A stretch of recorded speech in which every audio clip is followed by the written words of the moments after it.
Hello, everybody, and welcome back to this edition of Virtual Gigliotti, where we talk about World War II in 1945. And this time, we're going to turn our attention to the end of World War II in the Pacific. If you've checked out the previous video about World War II, at the end of World War II in 1945 in Europe, and I'm sure you all did, obviously Germany had surrendered. They had been utterly defeated. Hitler had killed himself, and the world was rejoicing. However, in the Pacific, it was a whole different story. The Japanese refused to surrender. So in this video, we're going to talk all about what it took to finally get the Japanese to surrender in 1945.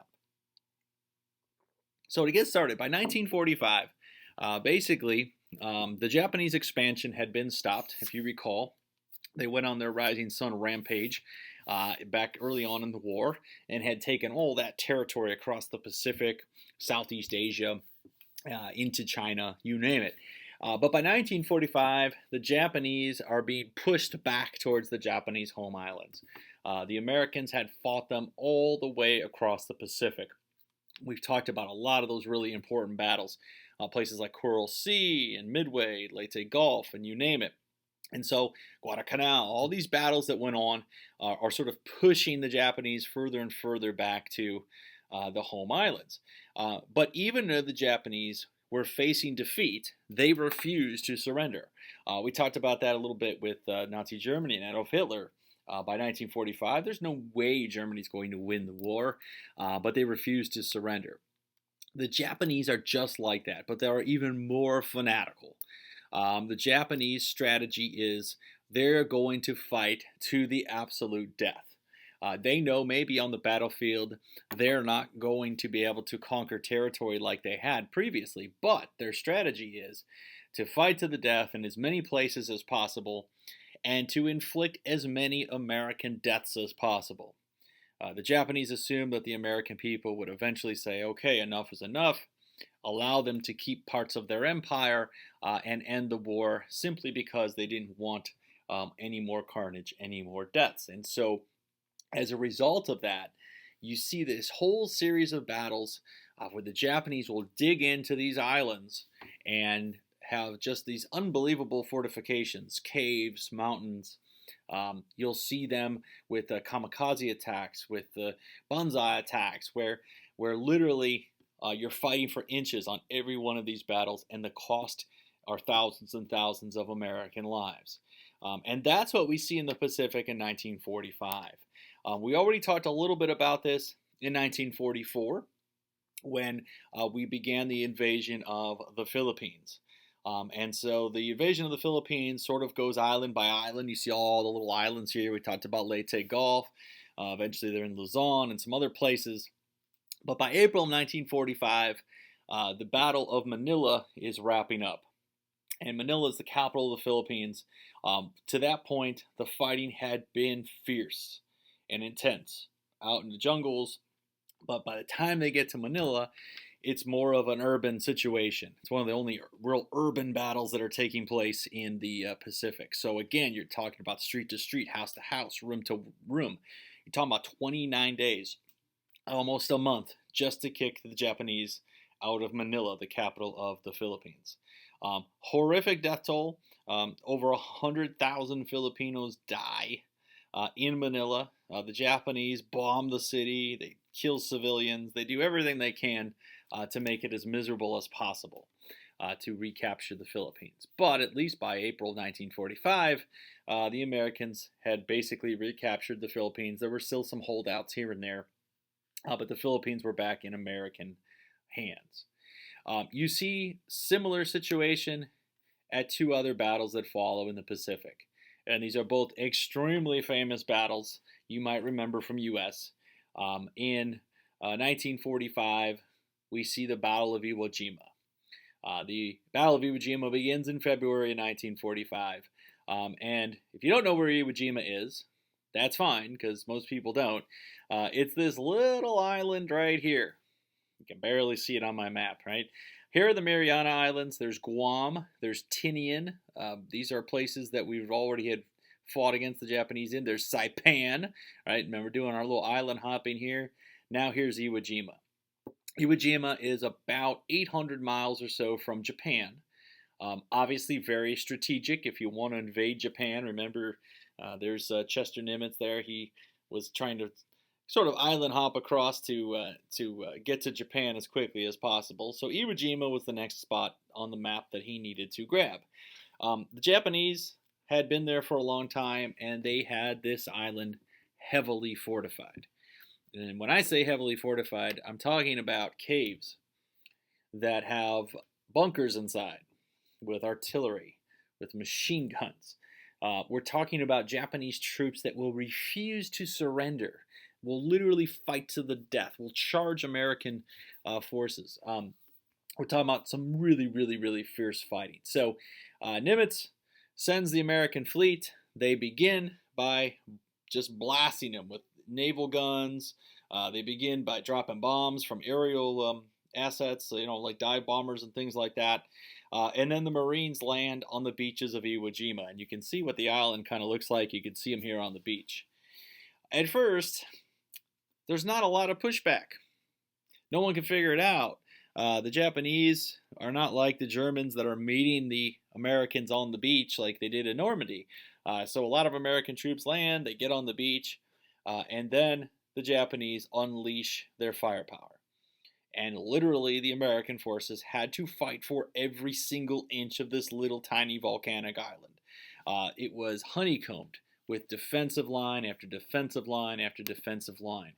Mount Suribachi, where you see the famous picture of the American troops raising the flag, this is a mountain that's volcanic. It is over 500 feet tall. And all along the side of this mountain are Japanese defensive positions, artillery, machine guns, you name it. And so the American forces had to literally capture this mountaintop, because from the top of the mountain, the Japanese could shell and fire down on every American hitting the beach. It took American troops, American Marines, 3 days to capture the mountain.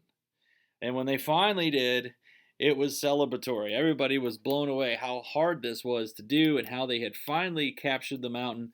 That's when you see they raise the big American flag.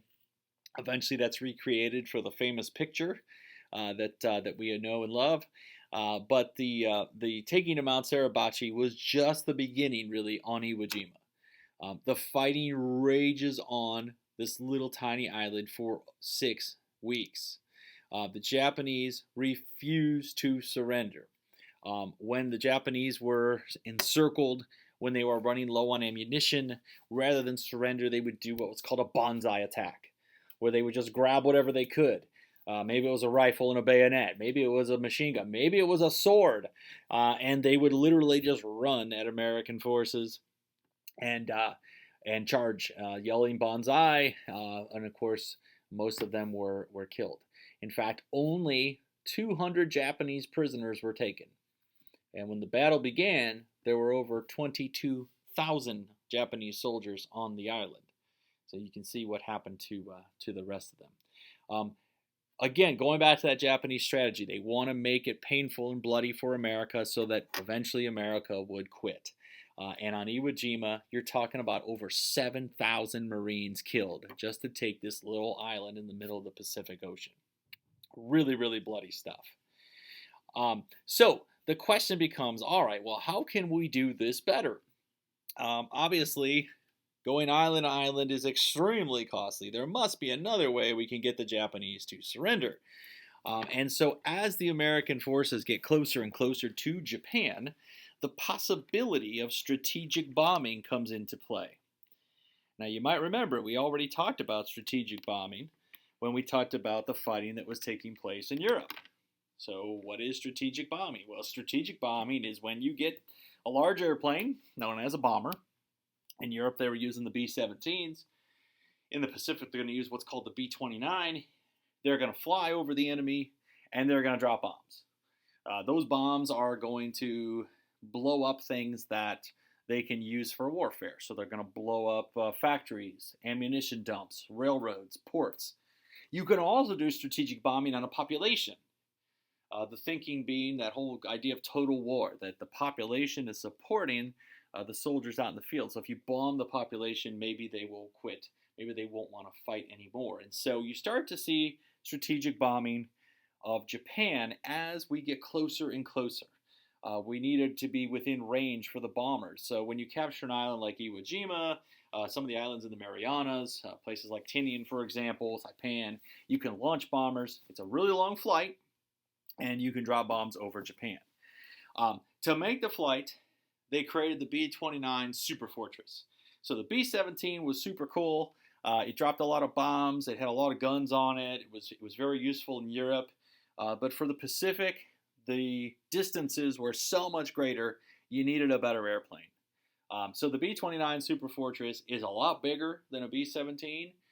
It is also the first pressurized aircraft, meaning that it's sealed off. There's cabin pressure. There's heat. The B-17 didn't have anything like that. Those guys up there were freezing cold, and there was just basically breathing whatever air they could at that altitude. Whereas the B-29 is pressurized, just like you might see in a modern airliner. It also has a much longer range. It can fly for 3,000 miles. It could carry more bombs. And so they start to fly missions over Japan. They start to bomb military targets. And it's not really working. These bombers are at pretty high altitude. The bombs are inaccurate.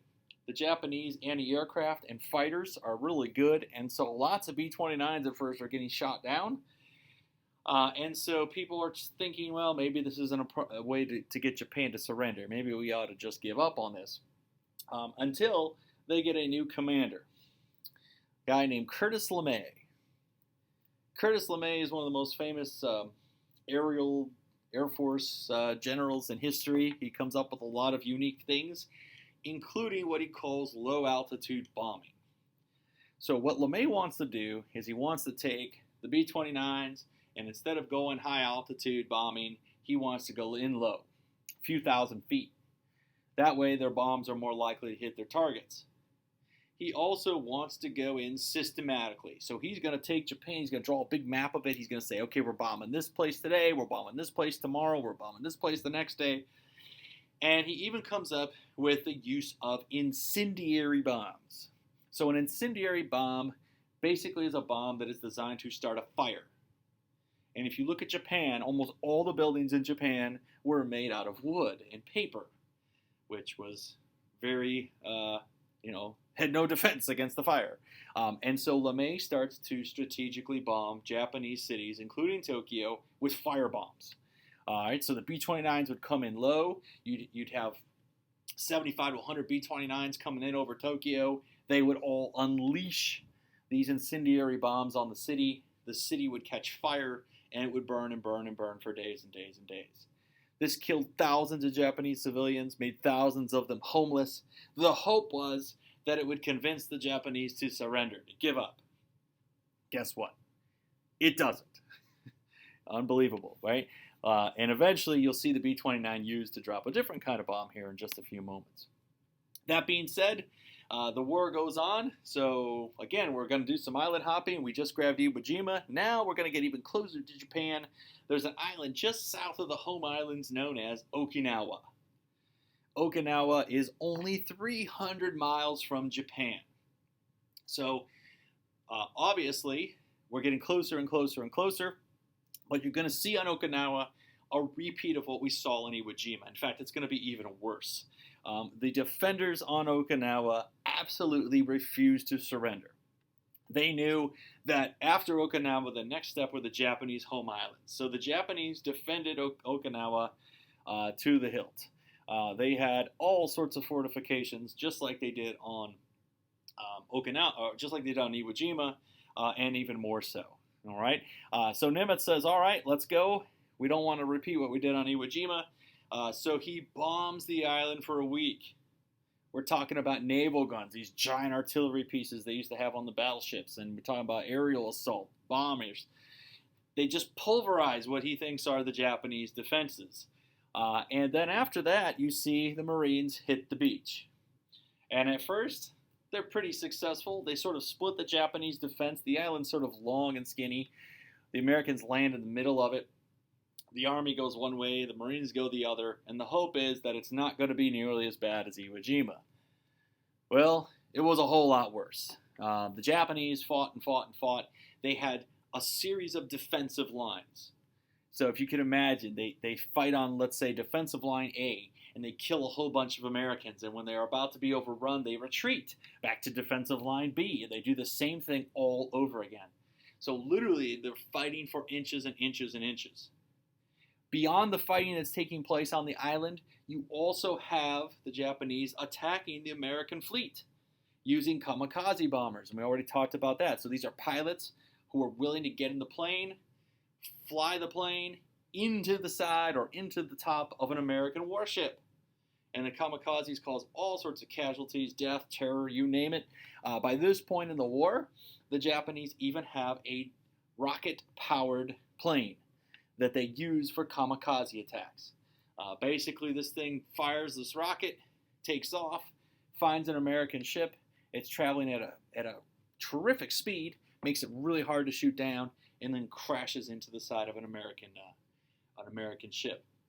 The Japanese have one last battleship left, Yamato, that they send to defend Okinawa, and that ship is told to fight to the death as well.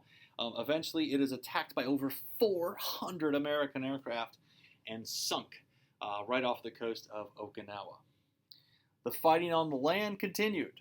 It actually was raining. They had a monsoon, which is this horrible rainstorm that lasted for weeks and weeks. So there's mud, there's carnage, there's fighting.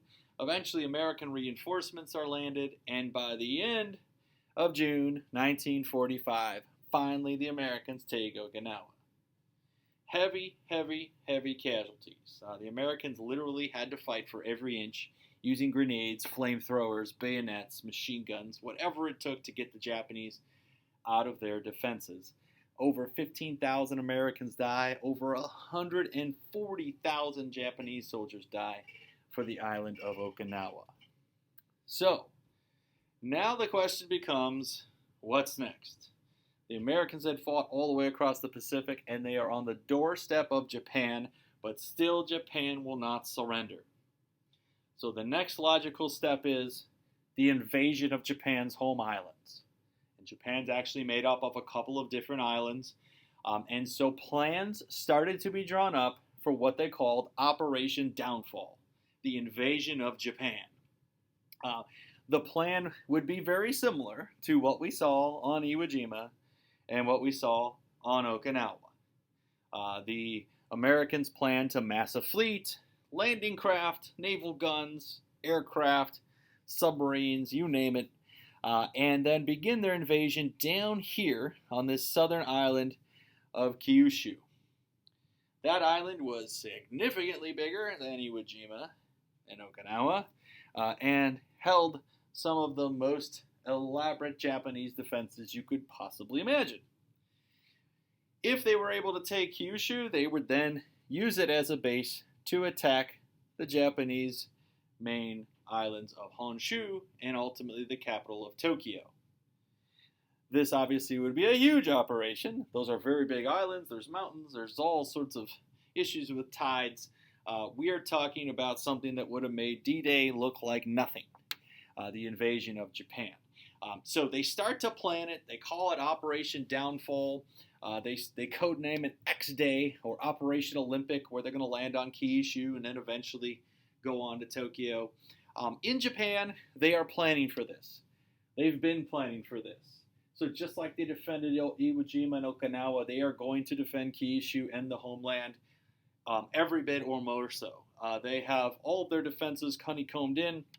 They have basically drafted the entire population, men, women, children. They've given them all some sort of weapon and told them all to fight to the death. So the invasion of Japan would have been one of the most unbelievable events in the history of the world. We're talking about somewhere around 1 million Americans probably would have died had we invaded Japan. And who knows how many Japanese would have died if this would have gone on. Most planners believed that we would not be successful, that the war would not end until 1948. Think about that. We're talking about 1945 here, 1948. by the time they finally defeated Japan. So the invasion of Japan was not a really good idea. Very few people, maybe with the exception of MacArthur, really wanted to do it. But if we wanted Japan to surrender unconditionally, it was a possibility that may have to happen. However, what no one in the world knows really is that for many years there had been this top secret program known as the Manhattan Project.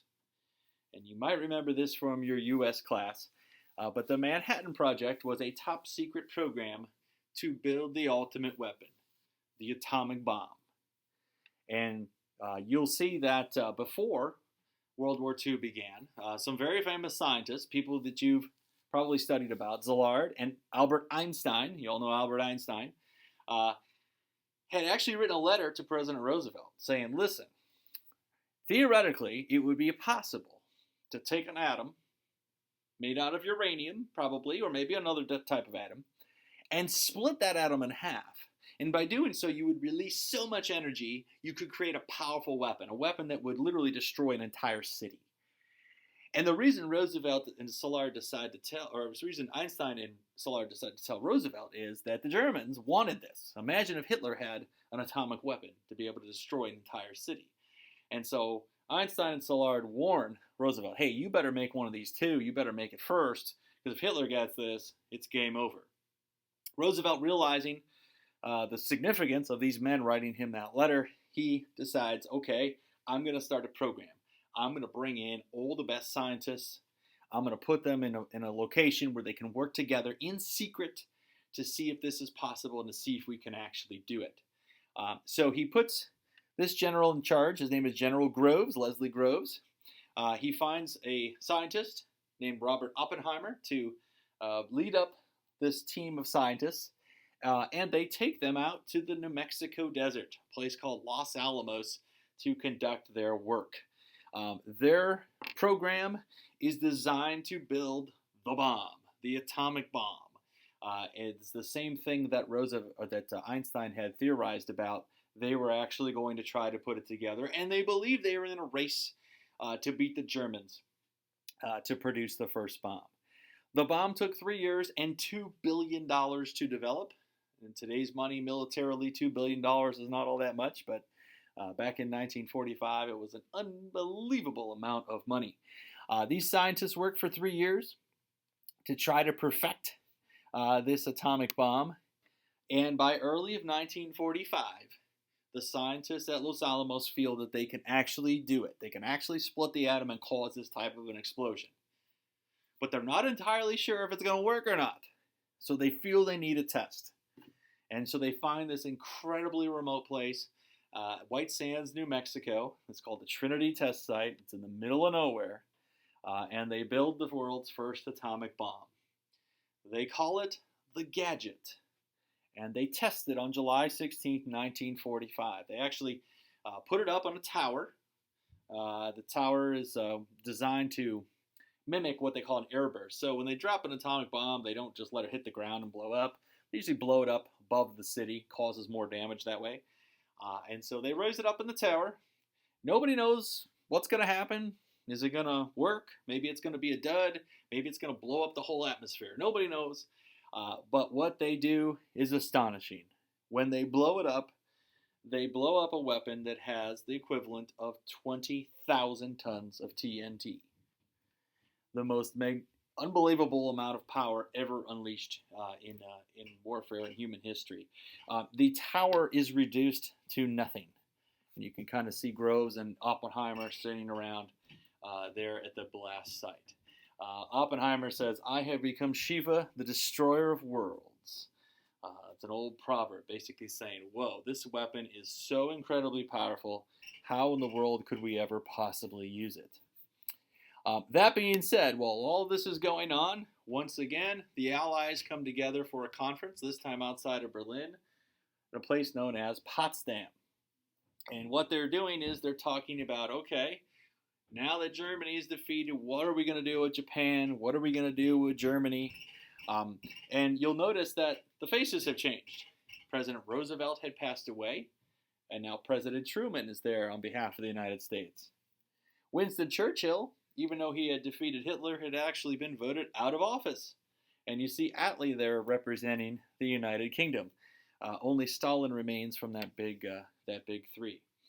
Anyway, the three of these guys talk at Potsdam. They decide, number one, Japan has to surrender unconditionally. The Soviet Union agrees to join the war against Japan. So not the Soviet Army, the Red Army is going to be racing across Asia to try to possibly invade Japan as well. They also agree they're going to put Nazi war criminals on trial. During all of this, Truman is told that the test was successful, that the atomic bomb works. And he says, all right, let's do it. Let's use it. And he doesn't necessarily tell Stalin exactly what it is. He does kind of vague about it. Now, what he doesn't know is Stalin actually has spies, and he knows exactly what it is. But he doesn't necessarily trust Stalin enough to tell him, hey, we have this really cool bomb we're going to go use on Japan. Now, dropping the bomb itself obviously is a very, very controversial decision when you're thinking about the power of this and dropping it on people. So there was a big discussion within Truman's cabinet. Should we use it? Should we not use it? Is it humane? Is it inhumane? Should we drop it on an island and demonstrate it somewhere and tell them, hey, you better surrender? Truman, though, at this point, you have to remember, you got to be a person of your time, was looking at this and saying, if we invade Japan, there's going to be 1 million Americans killed. There's going to be who knows how many Japanese killed. Maybe this is a way to end the war quicker. And so he authorizes the first and only nuclear strikes in the history of the world. 2 bombs are sent to the island of Tinian. Tinian is part of the Marianas, not too far from Iwo Jima, where a lot of B-29s were based. And there was a special division of B-29s that had been training to drop 1 bomb. And those folks didn't know about the bomb, didn't know what kind of bomb it was going to be, but they had specially modified B-29s. Very few guns, much lighter weight. That way they could peel away from the blast before the blast took them down too. And the division of B-29s, one of the best pilots was a fellow named Paul Tibbets. Paul Tibbets was a decorated pilot, flew lots of missions in Europe and then over in the Pacific. And so he and his crew were chosen to drop the first atomic bomb. They fly on an airplane he named after his mother, known as Enola Gay. And that plane then, of course, will become infamous with the strike on Hiroshima. August 6, 1945, Enola Gay takes off with 1 bomb on board. The bomb's name is Little Boy. The bomb is made of uranium. Uranium is a natural element. They highly enrich it, and it is thought to be able to produce quite an explosion. They are hoping that it will work. If it's a dud, it's going to be awfully embarrassing. However, at about 8 a.m., they fly over the city of Hiroshima. The city had been largely untouched by American bombing. There's some speculation that there were a few cities we left alone just to see how the bomb would do. And of course, they aim for the center of the city. They drop the bomb, and it goes off with 13,000 tons of TNT. The bomb is so powerful, it instantly vaporizes everything up to a few miles from the bomb, levels everything up to 5 miles from the bomb. When I'm talking about vaporizing, and we're talking about the temperature raising to about 7,000 degrees, which is roughly the temperature of the sun. So people literally just disappeared in an instant. There are places where people's shadows were burned to the side of a building that remained because of the intense heat and destructive power. This powerful wind comes off of the center of the bomb, leveling everything. And in an instant, the city of Hiroshima is leveled. It is utterly destroyed. 1 instant. And of course, with that, there were people there. Estimated about 100,000 people were killed by the bomb. They were either vaporized, they were burned alive by the fires that spread out from the bomb, or they were radiated because nuclear weapons leave radiation behind, poison for your cells. And so you see the flight path, you see what the bomb looks like. That's an actual picture they took out the window of the Enola Gay. and there was really nothing left of the city. There was one shell of a building that stood. After the Hiroshima bomb, President Truman says to the Japanese, listen, you better surrender, or you can expect a rain of ruin from the air. Truman is convinced, I'll just keep dropping these until the Japanese surrender. The reality was that the U.S. really didn't have a lot of material to make an endless supply of these bombs, at least not right away. And so the second bomb that was dropped in Nagasaki was actually a plutonium bomb. Plutonium is a man-made element that is used to make nuclear weapons. So the second bomb was placed on board a B-29 known as Boxcar. It was called Fat Man. And this bomb went off in the city of Nagasaki a few days later. Nagasaki was actually a secondary target. The Boxcar was going after the city of Kyoto, but Kyoto was covered by clouds and they couldn't see where the city was. Remember, they don't have the fancy radar and GPS and things we have today. And so they fly on to Nagasaki, which for a while was also cloud covered, until all of a sudden, boom, there was a hole in the clouds. They could see one of the aiming points they were looking for, and so they released the bomb. When that bomb goes off, it's even bigger, the amount of power that comes out of the plutonium. And of course, again, horrible, horrible casualties that spread across the city. Nagasaki, about 50,000 people were killed. There are some mountains around that kind of blocked some of the blast waves. But again, you can see the pictures that are there. So now 2 atomic strikes, the Japanese finally start to consider surrendering. The Japanese, Hirohito, the emperor, finally meets with his war cabinet, which is made up of 6 people. 3 of them say, let's fight to the death. We can take this. Who cares how many bombs they drop on us? The other 3 say, we have to surrender or our entire country is going to be destroyed. So Hirohito finally, in sort of an act of diplomacy, an act to save his people, agrees that we should surrender, or that the Japanese should surrender. And so August 14th of 1945, he plays a recording. He broadcasts, okay, I can't see my whole country leveled by nuclear weapons, and he surrenders Japan. And of course, there was celebration around the world. The Japanese agree that the Americans are going to occupy Japan, run Japan, tell Japan what to do, but the Americans also agreed to leave Hirohito alone so that they could use him as a figurehead, all right, and then probably control the people a little bit better. Long story short, even though the Japanese had surrendered, the Soviets had entered the fight. And they stormed their Red Army into Manchuria and into China. And even though the Japanese had surrendered, the Soviets fight for a whole nother week just to grab up and gobble up as much territory as they possibly can, including places like Korea, North Korea, which will eventually lead to even more conflict during the Cold War. That being said, by the end of August 1945, this giant American naval fleet arrives in Tokyo Bay. It was a show of force. It was, we beat you, and now you're going to surrender. MacArthur, on board the USS Missouri, invites the Japanese delegation on board to sign the surrender officially. And then as soon as the Japanese sign, underneath the shadow of those enormous naval guns, this huge fleet, this huge armada of American aircrafts buzzes Tokyo, as if to say, yes, we won, and you're going to listen to us. MacArthur would remain in Japan all throughout the mid to late 1940s, basically rebuilding Japan and being in charge of Japan after that. But because of the nuclear strikes, the invasion of Japan was avoided, and millions and millions of people didn't have to invade Japan and possibly die. So, with that being said, World War II is finally over. World War II, obviously the biggest, most costly conflict in the history of the world. It is estimated that over 75 million people died. Soldiers, civilians, you name it. Following World War II, Europe is destroyed. Europe has to be rebuilt. And you start to see for the first time, really in a long time, that the Europeans aren't going to have the imperial empires that they've had in the past. for the most part. They're not going to have the influence they had in world history in the past.